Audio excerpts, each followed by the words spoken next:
ಗೊತ್ತಾಗುತ್ತೆ. ಇಸ್ರೇಲ್ನ ಪ್ರಧಾನಿಯಾದಂತಹ golden mayor ಅವರು ತಮ್ಮ ಅಧಿಕಾರಿಗಳೊಂದಿಗೆ ಇದರ ಬಗ್ಗೆ ಚರ್ಚೆ ಮಾಡ್ತಾರೆ. ಅವರ ಅಧಿಕಾರಿಗಳೆಲ್ಲ ಏನು ಹೇಳ್ತಾರೆ ಅಂದರೆ, ಸದ್ಯಕ್ಕೆ ಅವರು ನಮ್ಮ ಮೇಲೆ ಯುದ್ಧ ಮಾಡೋದಿಲ್ಲ ಅನ್ನೋ ರೀತಿಯಲ್ಲಿ ಅವ್ರು ಹೇಳ್ತಾರೆ.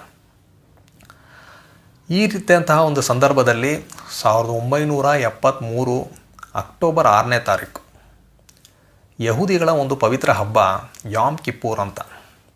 ಆ ಹಬ್ಬದ ಸಂದರ್ಭದಲ್ಲಿ ಅವರು ಫಾಸ್ಟಿಂಗ್ ಮಾಡ್ತಾರೆ, ರೆಸ್ಟ್ ಮಾಡ್ತಾರೆ, ಪ್ರೇಯರ್ಸ್ ಮಾಡ್ತಾ ಇರ್ತಾರೆ.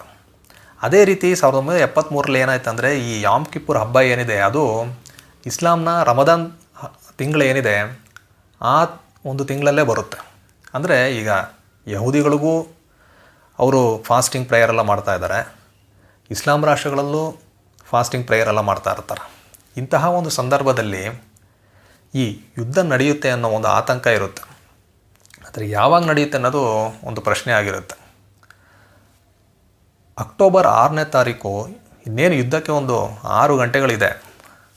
ಆಗ ಇಸ್ರೇಲ್ನ ಪ್ರಧಾನಿಯಾದಂತಹ ಗೋಲ್ಡನ್ ಮೇಯರ್ ಅವರು ತಮ್ಮ ಡಿಫೆನ್ಸ್ ಮಿನಿಸ್ಟರ್ ಹಾಗೂ ಮಿಲಿಟರಿ ಅಧಿಕಾರಿಗಳೊಂದಿಗೆ ಒಂದು ಮೀಟಿಂಗ್ನ ಮಾಡ್ತಾರೆ.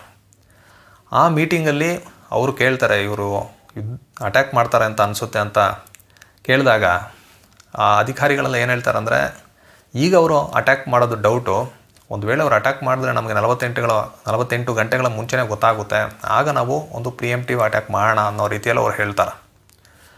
ಗೋಲ್ಡನ್ ಮೇಯರ್ ಅವ್ರು ಏನು ಹೇಳ್ತಾರೆ ಅಂದರೆ, ಯಾವುದೇ ಕಾರಣಕ್ಕೂ ನಾವು ಮೊದಲು ಅಟ್ಯಾಕ್ ಮಾಡಬಾರ್ದು.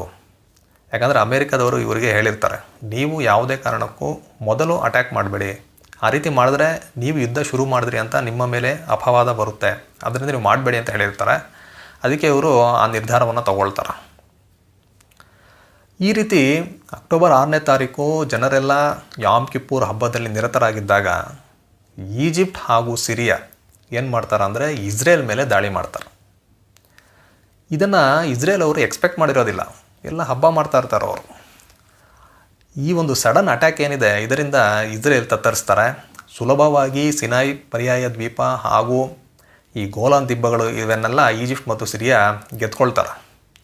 ಆದರೆ ಇಸ್ರೇಲ್ ಈ ಒಂದು ಅಟ್ಯಾಕಿಂದ ಸುಧಾರಿಸ್ಕೊಂಡು ಅಮೇರಿಕಾದ ಸಹಾಯದಿಂದ ಮತ್ತೆ ಒಂದು ಕೌಂಟರ್ ಅಟ್ಯಾಕ್ ಮಾಡಿ ತುಂಬ ಸುಲಭವಾಗಿ ಈಜಿಪ್ಟ್ ಹಾಗೂ ಅರಬ್ ರಾಷ್ಟ್ರಗಳನ್ನು ಸೋಲಿಸಿ ಅವರು ಈ ಸಿನಾಯ್ ಪರ್ಯಾಯ ದ್ವೀಪ, ಗೋಲಾನ್ ದಿಬ್ಬಗಳು, ವೆಸ್ಟ್ ಬ್ಯಾಂಕ್ ಈ ರೀತಿ ಹಲವಾರು ಪ್ರದೇಶಗಳನ್ನು ಮತ್ತೆ ವಶಪಡಿಸ್ಕೊಳ್ತಾರೆ ಅವರು. 1973 ನವೆಂಬರ್ 11ನೇ ತಾರೀಕು ಅಮೇರಿಕಾದ ರಾಜ್ಯ ಕಾರ್ಯದರ್ಶಿಯಾಗಿದ್ದಂತಹ ಹೆನ್ರಿ ಕಿಸ್ಸಿಂಜರ್ ಹಾಗೂ ವಿಶ್ವಸಂಸ್ಥೆಯ ಮಹಾಕಾರ್ಯದರ್ಶಿಯಾಗಿದ್ದಂತಹ ಕರ್ಟಿ ವಿಲ್ಡ್ಹೀಮ್ ಇವರ ಒಂದು ಪ್ರಯತ್ನದಿಂದ ಒಂದು